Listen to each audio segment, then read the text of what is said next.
Svima nam je poznat osjećaj ushićenosti dok smo čekali Svetog Nikolu da nas nagradi jer smo cijelu godinu bili dobri.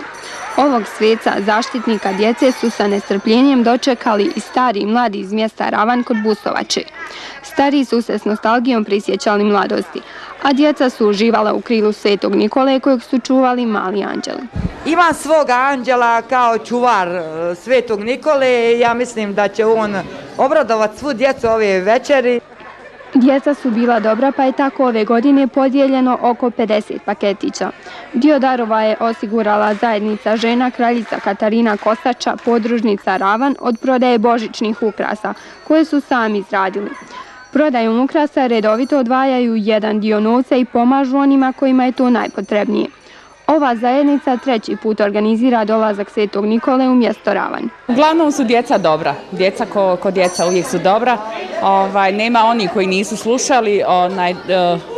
Za djecu koja nisu mogli priuštiti paketiće, mi smo se pobrinuli da im priuštimo, tako da većina djece će dobiti paketiće. Dobro, slušala sam što su mi rekli.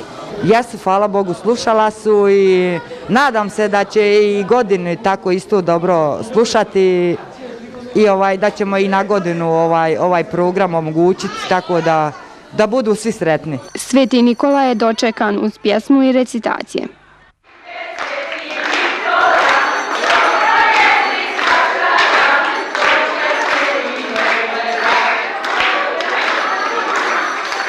U zraku se osjetio miris kuhanog vina, a djeca nisu krila oduševljenje darovima i slatkišima. Pobuđen sve doma bombone, grickalcovo Nikole, kokola i bananice. Sveti Nikola je rekao da će i sljedeće godine posjetiti ovu djecu i poručio im je kako se trebaju ponašati.